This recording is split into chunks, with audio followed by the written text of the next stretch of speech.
राक्षस आघात करते चला जाए और कृष्ण अपने दिमाग को शांत रख के उसके आघात से बचते रहे। कभी बीच में मौका मिला तो एक आधा तमाचा मार दिया वगैरह ऐसा करते थे। राक्षस क्रोधित होता था, वैसे वैसे छोटा होता था। ये ऐसी जो समस्याएं, ये ऐसे राक्षस होते हैं ना, ये अपना चिढ़ना, अपना बौखलाहट, इस पर ही पलते हैं। महाभारत के अनेक संस्करण है, अनेक वर्षन्स है। उसमें एक महाभारत में ये कथा है कि महाभारत युद्ध समाप्त होने के बाद नारायणी सेना का सेनापति सात्यकी, अर्जुन, ये बड़े दुखी हो गए। इतना बड़ा संहार, अपने ही लोगों को मारना पड़ा। तो मन को बहलाने के लिए उन्होंने शिकार में जाना तय किया।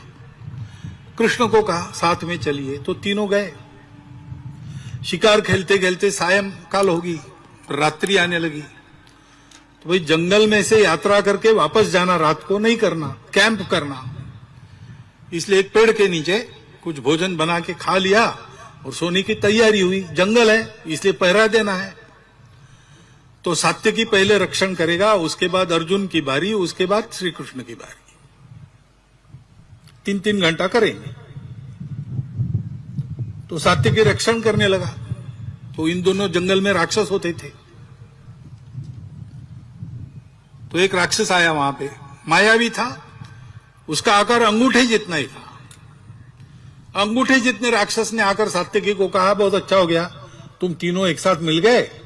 बहुत दिनों से मनुष्य का मांस खाया नहीं, तुम तीनों को खाके मैं अपना पेट भरूंगा। वो सात्यकी ने देखा कौन बोल रहा है, तो दिखा ही नहीं पहले।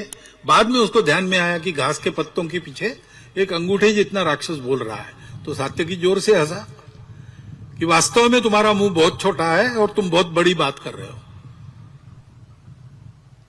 तुम हो कितने, ज्यादा बात मत करो, निकल जाओ यहां से, नहीं तो मार खाओगे।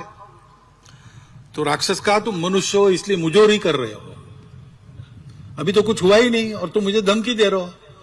कुछ हिम्मत है तो आ जाओ सामने, 2-2 हाथ हो जाए। तो सात्यकी ने उसको एक लात मारी। लात तो लगी, लेकिन राक्षस जोर से हंसा और थोड़ा सा बड़ा हो गया। सात्यकी एकदम बौखला गए कि ये क्या हो रहा है। उसने और मारना शुरू किया, लेकिन राक्षस मार खाए और बड़ा होते जाए। सात्यकी चिढ़ गया, बौखला गया, स्वयं पर ही क्रोध आने लगा, डर भी गया और राक्षस पर प्रहार करने लगा। लेकिन हुआ यही कि 3 घंटा राक्षस को मारते मारते राक्षस सात्यकी जितना बड़ा हो गया। तब सात्यकी को याद आया कि अपनी बारी समाप्त हो गई। तो उसने अर्जुन को जगाया, बताया भैया वहां एक ऐसा राक्षस है, तो जरा संभाल के। अर्जुन ने कहा मेरे पास दिव्यास्त्र है, मैं नहीं डरता राक्षसों से, बहुत राक्षसों को मैंने मारा है। अर्जुन गया, देखा उसने राक्षस खड़ा है। उसने राक्षस को कहा कि भाग जाओ, अपने प्राण बचाने हैं तो, क्योंकि अब तुम्हारा पाला मेरे से है। मैं कौन हूं जानते हो? मैं अर्जुन हूं, कर्ण और भीष्म को परास्त किया, महाभारत युद्ध से बचकर निकला हूं। तो राक्षस ने कहा अच्छा अच्छा, तुम वही अर्जुन हो क्या? हमने तुम्हारी कहानी सुनी है। एक नपुंसक के पीछे खड़े रहकर अपने ही दादाजी के पीठ पर तुमने बाण चलाए और कर्ण रथ का पहिया उखाड़ने में लगा था, तब उसको मारा और अपने आप को दुनिया को सर्वश्रेष्ठ धनुर्धर कहते हो। तो अर्जुन चिढ़ गया और उसने अपने अस्त्र चलाना शुरू किया। लेकिन हुआ यही कि अस्त्रों के आघात होते रहे, राक्षस ताड़ के पेड़ के जैसा बड़ा हो गया। अर्जुन की बारी समाप्त हो गई। उसने कृष्ण को जगाकर बताया। तो कृष्ण ने कहा तुम सो जाओ, मैं देखता हूं। कृष्ण गए, उन्होंने देखा नहीं, वो अपने इधर उधर घूमने लगे। अब राक्षस राह देख रहा है कि ये देखेगा। अंत में कृष्ण कुछ देखे ही नहीं रहे, तो उसने कहा तुम अंधे हो क्या? इतना बड़ा मैं यहां खड़ा हूं, दिख नहीं रहा हो? तो कृष्ण ने जैसे उसको पहली बार देख रहे ऐसा देखा हो, कहा बहुत अच्छा हो गया, मुझे लगा अकेले ही 3 घंटे काटने पड़ेंगे, अब तुम मिले हो तो गपशप करेंगे, फिर सुबह हम अपने घर जाएंगे, तुम अपने घर जाओ। तो राक्षस ने कहा मैं गपशप करने के लिए नहीं आया, तुमको खाने वाला हूं। अरे इतने रात को तुम मांस खाएंगे, वो भी मनुष्य का? अपचन हो जाएगा भैया, ऐसा कुछ मत करो, बहुत भूख लगी है तो घर जाओ, नींबू की शिकंजी पी लो। तो राक्षस चिढ़ गया, उसने कृष्ण को एक घुसा मारा, लेकिन कृष्ण सावधान थे, वो बच गए। राक्षस थोड़ा सा छोटा हो गया।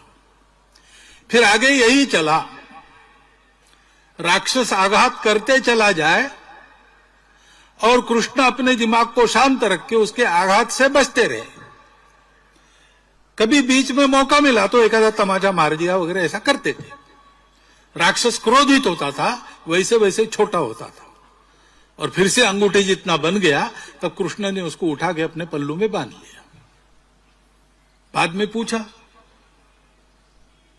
अर्जुन और सात्यकी ने, कहां गया वो राक्षस? उसको बांध के रखा है। अरे ये कैसे हो गया? आपने कौन सा दाव चला, कौन से शस्त्र का उपयोग किया, कौन सा अस्त्र चलाया? कृष्ण का अस्त्र शस्त्र की क्या जरूरत है भैया?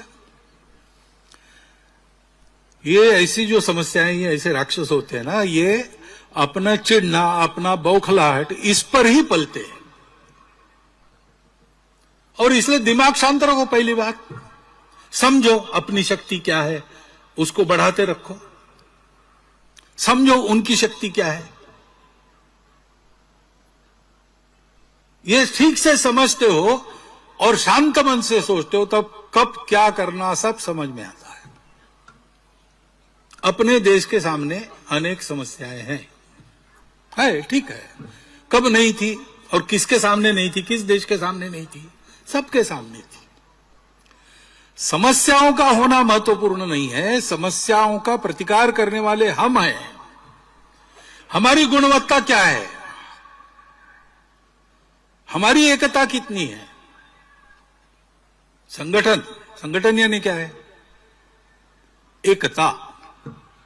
एकता क्यों? स्वार्थ के लिए नहीं, संघ को कुछ पाना नहीं है।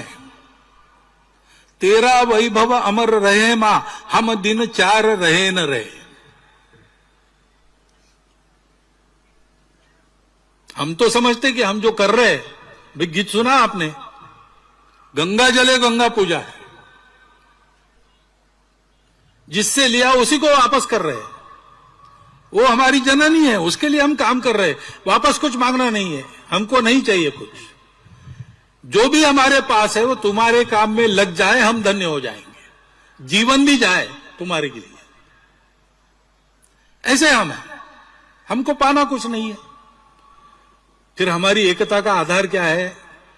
आत्मीयता। हिंदू समाज के सबके प्रति संघ का भाव आत्मीयता का है, अपार आत्मीयता का है। और हिंदू समाज के मन में संपूर्ण विश्व के प्रति आत्मीयता है। वसुधैव कुटुंबकम कहने वाला हिंदू समाज है। उस हिंदू समाज के घटक के नाते संघ कार्य का आधार भी शुद्ध सात्विक प्रेम है।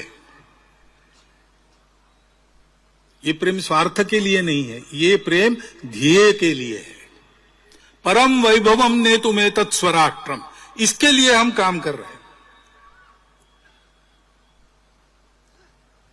और वह परम वैभव